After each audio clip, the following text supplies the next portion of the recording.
Dan halo pada boy, besok kita dijajak ke jalan-jalan Gokil. Kita lagi ada surprise ya. Ini adalah surprise-nya. Kita sudah memiliki Honda Beat bekas ya. Ini untuk kita pakai menggantikan si ganteng ini nih. Nah, si ganteng yang sebentar lagi akan dijual. Jadi kita sudah mendekati hari dimana, bukan hari sih, bulan sih, masih 1,5 bulan. Cuma kita udah siap-siap. Satu, rumah udah mulai dikosongin, kayak kemarin udah di episode sebelumnya udah. Kedua, kita udah mulai mau jual barang-barang besar, kan kita ganti dengan motor lebih kecil karena kita butuh yang ringan buat dibawa di mobil. Dan ketiga adalah barang-barang kita sudah mulai datang. Nih, gede kan? Nih, ini apa? Nah, nanti kita akan bahas pas kita menuju ke bengkel tempat kita memodifikasi si Bambang, camper van kita. Siap, Beb? Siap. Sampai bertemu di sana, oke? Bye! Kami adalah pasangan yang sedang berpetualang, dan kami akan membawa kamu untuk bersama kami keliling Indonesia.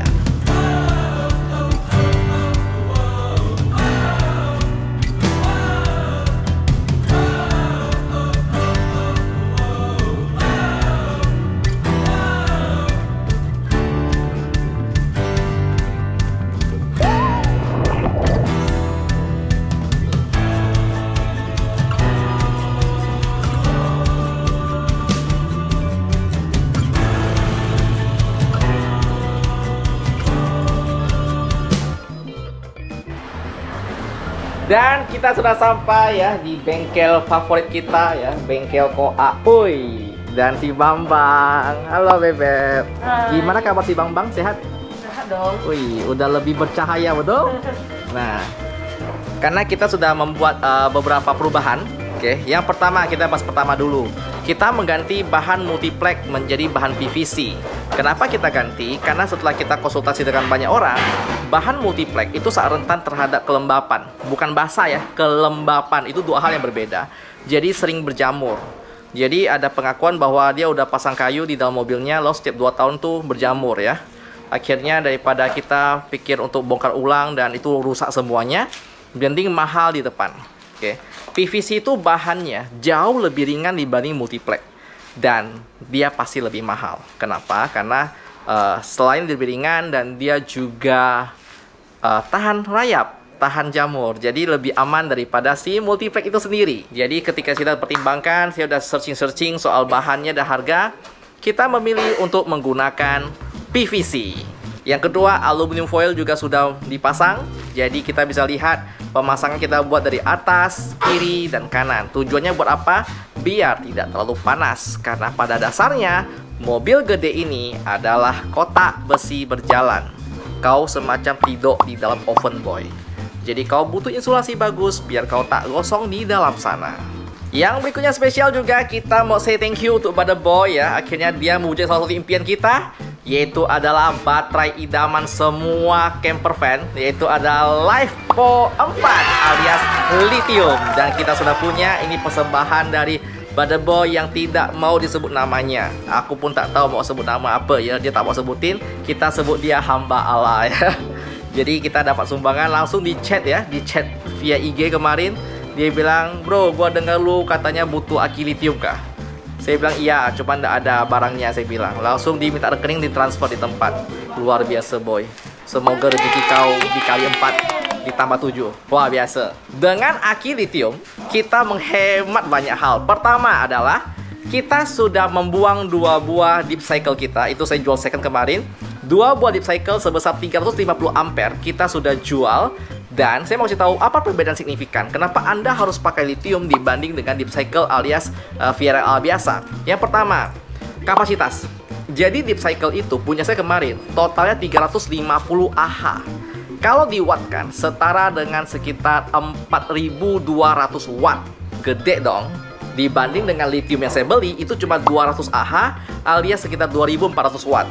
Tapi ingat, pada baterai deep cycle yang bisa kita pakai itu hanya 50%.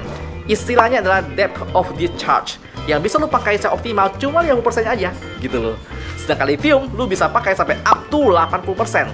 Bahkan ada statement mengatakan bahwa lu bisa pakai sampai full.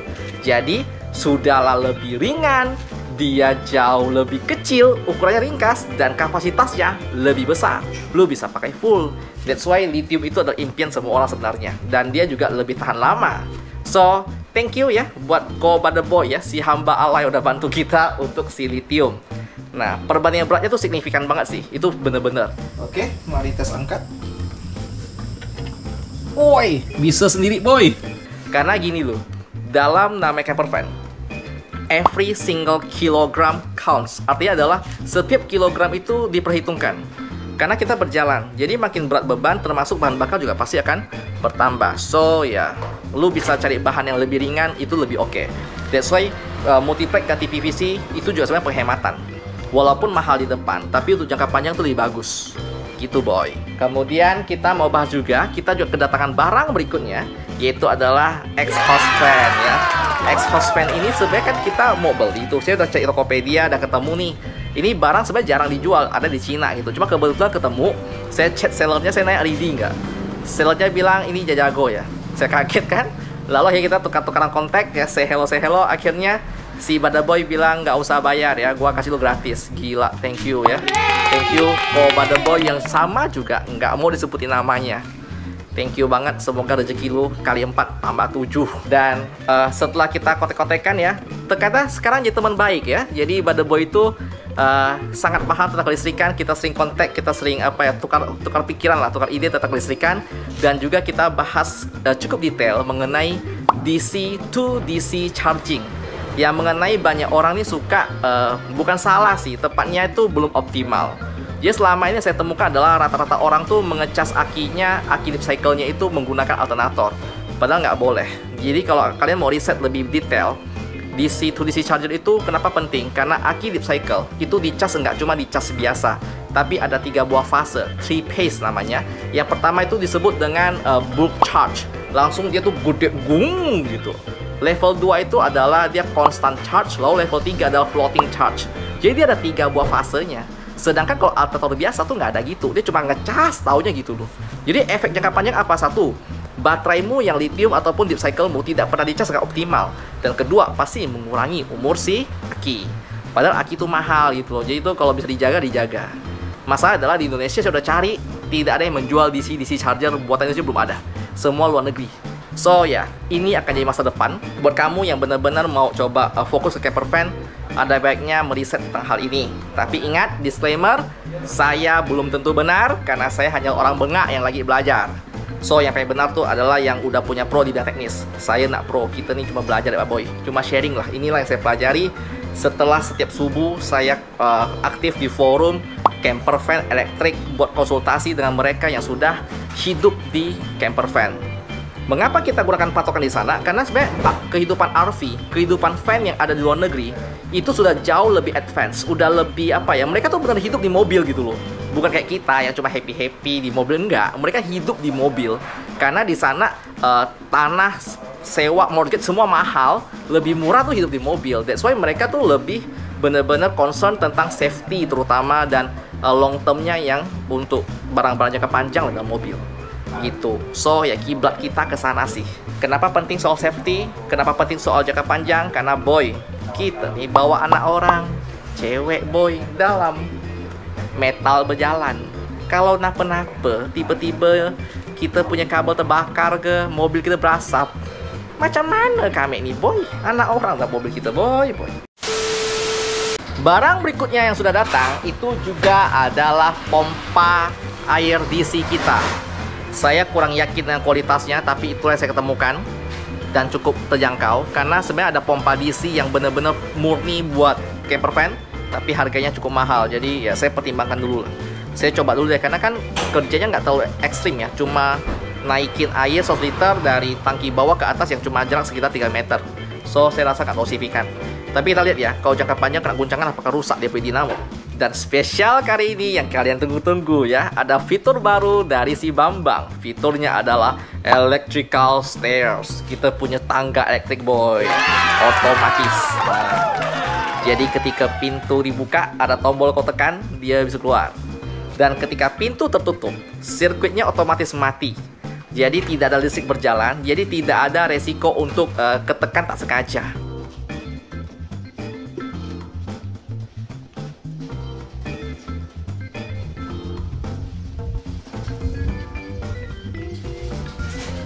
Gimana rasanya, Beb? Enak. Kuat sih ini.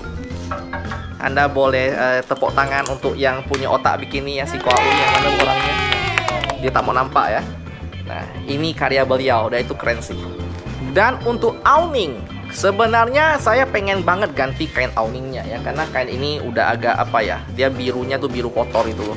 Saya pengen tuh awning yang garis-garis, cuman ternyata beda bahannya, dan itu mahal banget. Di Tokopedia saya udah cari ada kain awning yang harga per meter cuma 50.000, 80.000 juga ada. Saya kira oh oke. Saya mau minta custom warna, bisa katanya. Cuman kalau yang mau garis-garis strip itu nggak ada. Itu barang impor. Merek Sunbrella kalau nggak salah. Dan harganya 850.000 per meter. So ya, saya pertimbangkan lah kain awning tuh. Padahal itu cantik loh. Kalau awningnya jadi, kau bayangkan boy warna itu imut-imut, strip-strip imut-imut gitu loh. Wih, itu keren lah pastinya. Untuk awning juga sama, kita mau bikin sistem motor ya. Jadi pakai dinamo juga. Tetap kita buka pintunya, kita buka. Tapi nanti kita tekan tombol, nanti dia otomatis keluar. Dan tekan tombol otomatis masuk. Tujuannya buat apa? Bukan pas kita keluarinnya, tapi lebih ke arah pas kita masukinnya. Kadang kan kita lagi udah hujan, kita mau pindah tempat nih. Kalau kita turunin awning secara manual, kita basah duluan. Itu pengalaman saya dari kemarin kita bikin awning. So dengan awning elektrik itu harusnya jauh lebih memudahkan kita untuk jangka panjang, Boy. Dan sementara itu saya dulu update untuk camper van kita ya. Mohon maaf jika agak telat karena kita bener-bener lagi sibuk banget di Pontianak. Kita sibuk bukan cuma ngurus camper van-nya, itu sibuk banget juga sih karena saya sampai subuh ya untuk apa riset-risetnya. Kita juga sibuk untuk persiapan kita dalam perjalanan karena kita benar-benar akan ninggalin kota, ninggalin rumah kita, dan kita akan go out untuk 5 tahun ke depan. Jadi untuk pekerjaan, untuk segala persiapan lah ya, itu benar-benar harus disettle sih. Dan seperti biasa sebelum penutupan, selalu say thank you ya untuk para Badaboy yang udah support kita juga dalam barang maupun dana. Gila, lu luar biasa banget. Ternyata banyak loh ya para Badaboy yang support perjalanan kita ya. Kita senang banget sih karena jujur perjalanan ini tuh kita nggak cuma mau jalan doang. Kita membawa visi misi, kita bawa esensi nilai-nilai di dalam perjalanan kita. Termasuk salah satunya adalah edukasi kayak gini nih. Hal-hal yang awalnya apa ya, anggap kami nih mewakili kau lah, Boy. Ya kita nih orang yang tak punya basic di bidang pertukangan, nggak ada basic di bidang apapun. Cuman kita tuh belajar dari nol. Dan ternyata banyak ilmu kita dapatkan. So, semoga terhibur. Thank you buat kamu udah nonton. Dan mana si Diana, terus mana bini kami? Oh di sini. Nah si anak orang ya, anak orang yang akan kita bawa untuk masuk ke dalam kotak besi berjalan. Siap? Siap. Kata sih siap, cuma nggak tahu lah ya cuman dia. Oke, itu saja. Thank you buat kamu udah nonton. Dan seperti biasa ya, bentar-bentar. Kalian suka nanya kan, di mana lokasi workshop kita ya? Di mana tempat kita bikin mobil kita? Nah. Nih ya. Ini orangnya, Boy. Nah, jadi banyak nanya, di workshop mana sih kita bikin? Nah, ini orangnya. Beliau pemalu, jadi tolong harap maklum ya. Bang, kau bisa bilang enggak, Bang? Salam Ocipala, Bang. Salam Ocipala. Hei, mantap. Dadah.